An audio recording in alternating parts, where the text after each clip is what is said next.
Good morning, everyone. So, in the subject Assessment of Learning 2, the topic assigned to our group is about process oriented performance based assessment and the product oriented performance based assessment. So, here are the reporters.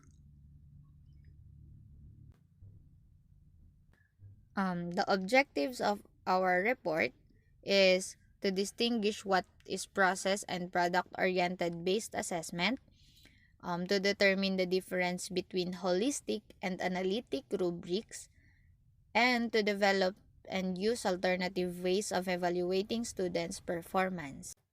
Before we proceed to our topic, we should know that it is important to assess students' learning not only through their outputs or products, but also the processes which the students underwent in order to arrive at these products or outputs.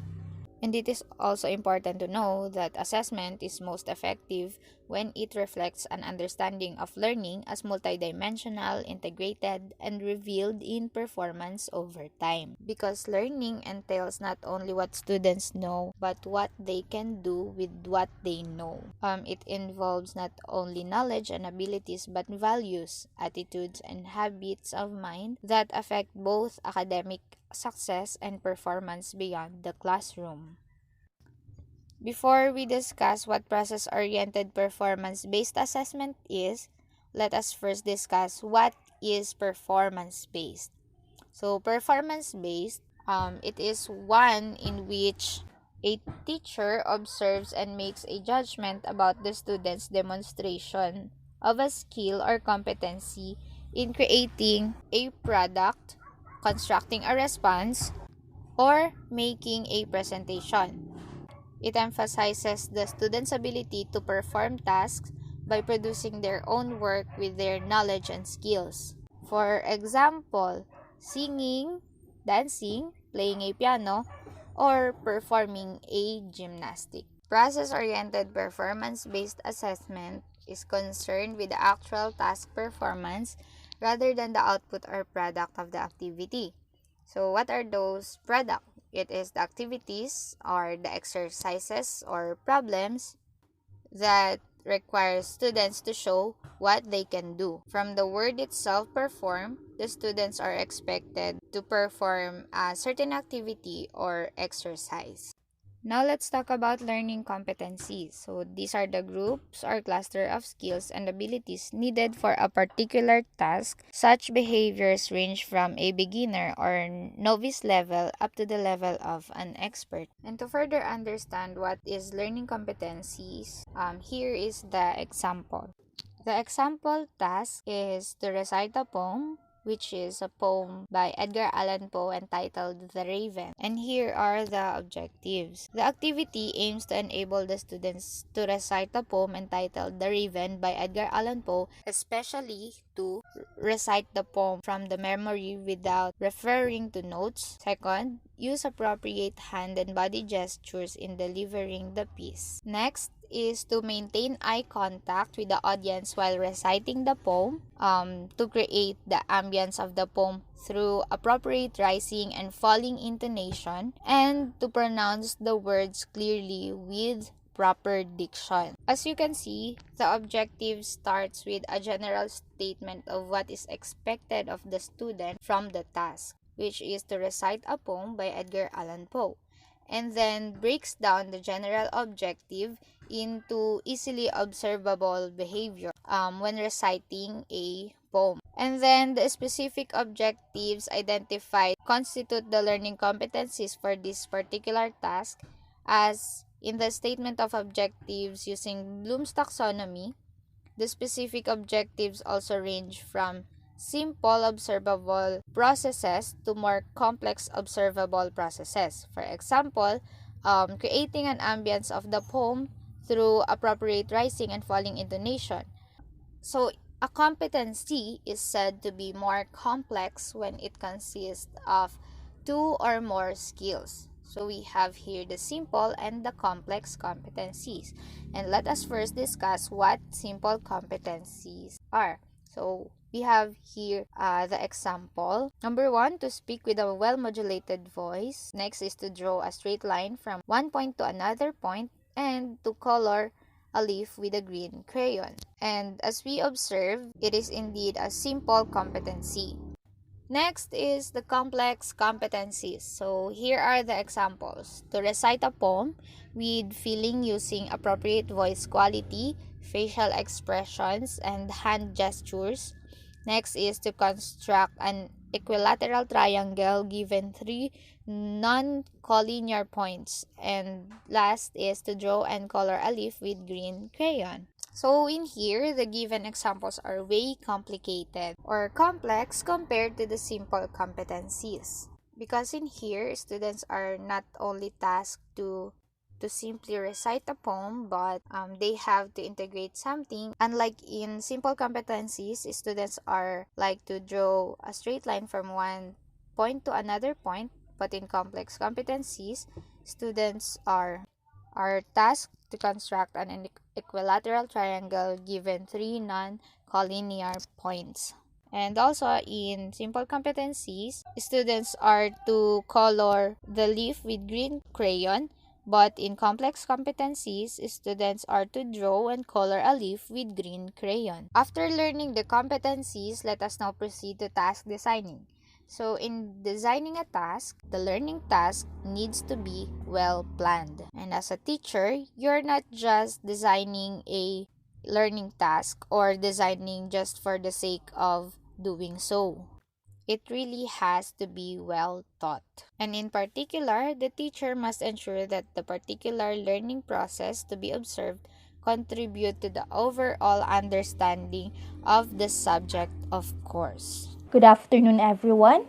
So after knowing what task designing is, now here's the list of accepted standards for designing a task.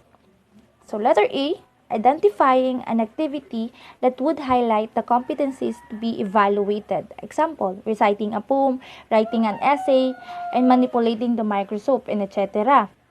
So dito, dapat ang mga gawain ay nakafocus sa kaalaman at kakayahan na nais iparating ng teacher. What competencies you want to observe or evaluate from your students. Let's say skills in cooking or problem solving.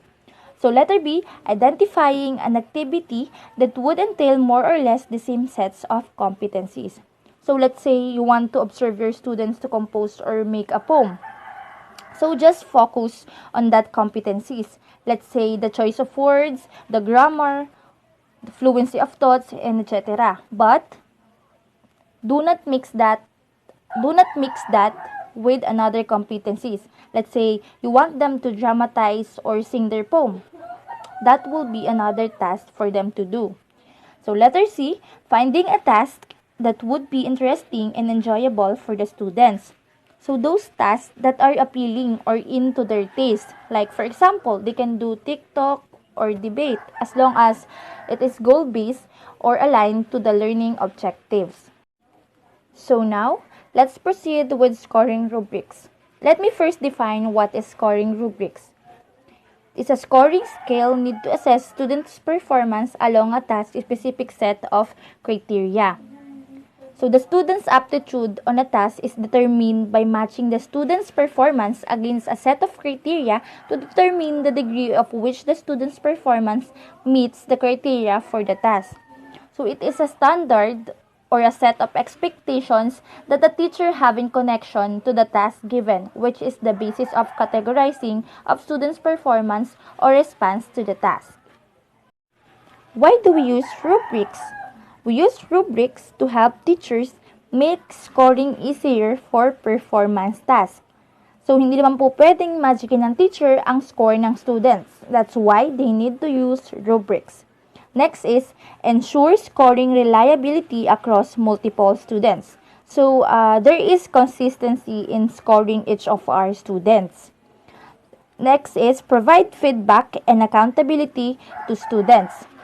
Of course, a teacher can tell a student that he or she needs to develop or focus on this particular area or aspect. And to others who did very good on this area, they need to keep up with their good work so that the students will be motivated and encouraged to do their best. And also, we use rubrics for students to be able to see criteria for success, see strengths and weaknesses, receive meaningful feedback, and understand their score. So there would be less complaints from the students as well as from their parents. So, here is the example of recitation rubrics. So, as you can see, a rubric is comprised of two components, the criteria and the levels of performance. So, let us define first what is criteria. When we say criteria, these are characteristic of good performance on a task. So, pag sinabi natin criteria, pinapakita nito kung sa ano-anong aspeto mamarkahan ang students. Nagsasaad din ito kung ano-anong factors ang ating hahanapin sa performance ng ating students. And when we say levels of performance, it is determined to what degree the students has met the criterion. So now, let's proceed with the descriptors. When we say descriptors, it is a common component of rubrics. Spell out what is expected of students at each level of performance for each criterion. And it tells students precisely what performance looks like at each level and how their work may be distinguished from the work of others for each criterion. And also, it helps the teacher to precisely and consistently distinguish between student work. So, that is what we call descriptors. What is specifically our expectation for the performance of our students in each criterion? So, dito, naglalarawan siya na o nagbibigay kahulugan sa kalidad ng performance na ipinakita ng students sa bawat criteria or components. Why should levels of performance be included? Number 1, clearer expectations. So it is very useful for the students and the teacher if the criteria are identified and communicated prior to completion of the task. Students know what is expected of them and teachers know what to look for in students' performance. Number 2, more consistent and objective assessment. So in addition to better communicating teacher expectations, levels of performance permit the teacher to more consistently and objectively distinguish between good and bad performance or between superior, mediocre, and poor performance when evaluating students' work. And number 3, better feedback. Identifying specific levels of students' performance allows the teacher to provide more detailed feedback to students. The teacher and the students can more clearly recognize areas that needs improvement. So let's proceed with the analytic versus holistic rubrics. When we say analytic rubrics, articulate levels can assess students' performance on each criterion. So, ito yung sumusuri sa iba't ibang dimension ng performance. Using analytic rubric, mas detalyadong na-assess ng teacher ang performance ng mga students base sa specific criteria and scale. So, here is an example of analytic rubrics.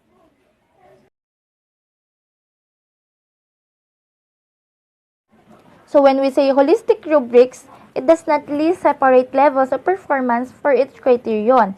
Instead, assigns a level of performance by assessing performance across multiple criteria as a whole. It is an assessment tool kung saan ina-assess ang performance or output ng mga students sa pangkabuuan or pangkalahatang aspeto. So, here is an example of holistic rubric.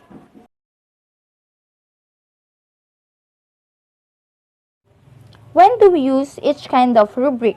So, analytic rubric is most commonly used for assessing each criterion separately, particularly for assignments that involve a larger number of criteria. And also, analytic rubric is particularly useful for problem solving or application assessments because a rubric can list a different category for each component of the assessment that needs to be included, thereby accounting for the complexity of the task. and the holistic rubric is most commonly used when a guide or gross judgment needs to be made. If the assessment is a minor one, such as a brief homework assignment, it may be sufficient to apply a holistic judgment to quickly review students' work. Good morning. My part to discuss is about product-oriented performance-based assessment. Product-oriented learning competencies. Student performances. Targeted tasks that lead to a product or overall learning outcome. So ito, yung performance task na ito yung binibigay sa atin ng mga teachers to see if we learned from our lesson. And the examples of student performances are communication skills in reading, writing, speaking, and listening. For example, our teacher assigned us to make an essay, a poem, and to create a speech. That's the example number 1. The example number 2 is about psychomotor skills requiring physical abilities like singing, dancing, performing a theater. Next one is targeted task. Behavior expectations targeting complex tasks that students are expected to achieve. So, ito yung task na kailangan natin ma-achieve na binigay sa atin ng ating mga teachers. Here are the tips on how to evaluate product-oriented learning. For level 1, which is the beginner, does the finished product or project illustrate the minimum expected parts or functions? So, ibig sabihin ba nito kung natapos ba nilang product or performance is na-meet ang expected outcome? Level 2, skilled. Does the finished product or project contain additional parts and functions on top of the minimum requirements which tend to enhance the final output? So the teacher will going to see if the students' performances are exceeded to the minimum requirements. Ibig sabihin kung nagdagdag ba sila ng ibang ideas and creativity na kung saan mas may enhance nila yung kanilang output. Next level is level 3, expert. Does the finished product contain the basic minimum parts and the functions, have additional features on top of the minimum, and aesthetically pleasing? Ibig sabihin, dahil expert na sila, so expected na yun ng teachers na maganda yung output nila. Kung ang outcome ba nila ay kaaya-ayang tingnan or nagdagdag din sila ng mas higit na ideas to have informative and good content. The next topic is about task designing. The concepts of task designing are complexity. The level of complexity of the project needs to be within the range of ability of the students. So, yung ibibigay nating task sa ating mga students ay iaayon natin sa kakayahan din ng ating mga estudyante.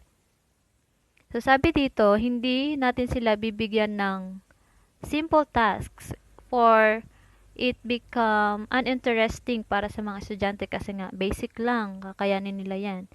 And hindi rin tayo magbibigay ng task sa students natin na komplikado kasi nga it leads to frustration kung saan mahihirapan sila magsimula kung anong gagawin nila. So dapat daw yung ibibigay nating task at ang complexity ng task na yon is nasa range lang para hindi mahirapan yung students. Hindi simple at hindi rin komplikado. Yun, the next concept is appealing.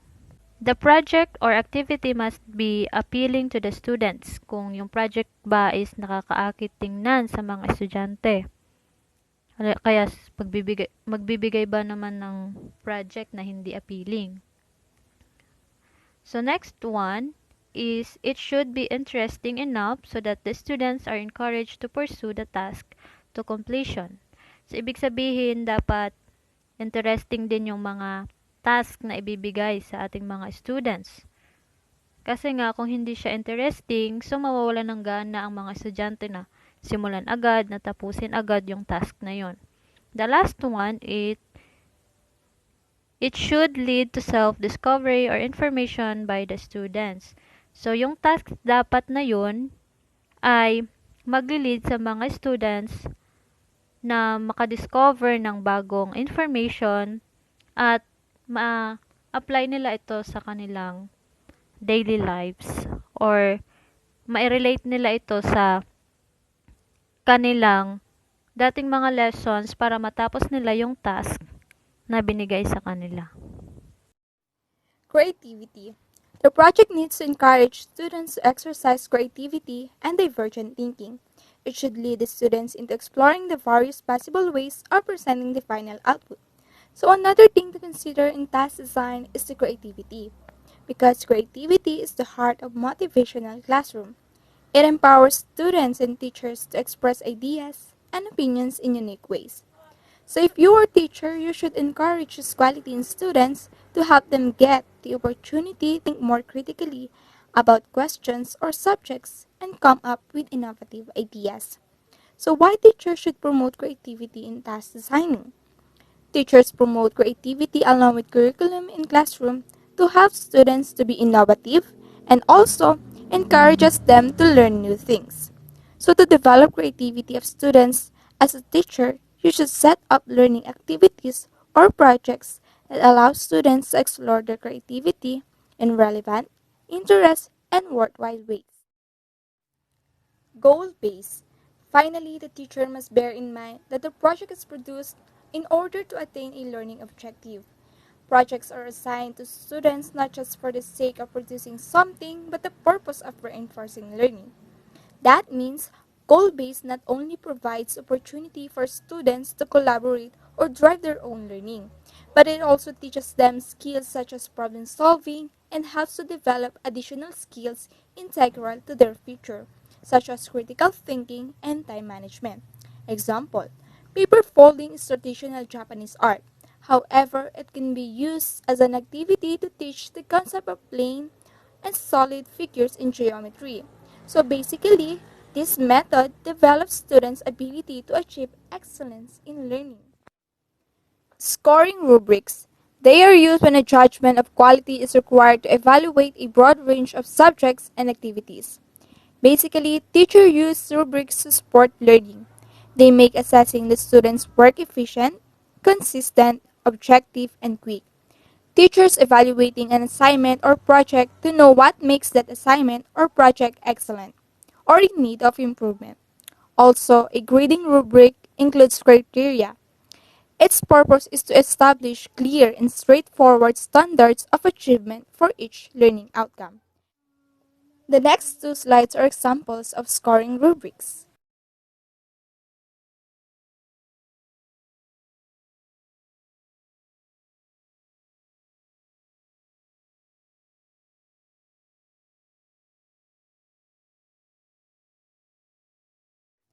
Process of developing scoring rubrics. First, identify qualities and attributes to be observed. Second, define criteria. Third, compare levels of performances. So again, the purpose of establishing criteria is to support a structured decision-making process and ensure that decisions made and alternatives selected support the desired outcomes.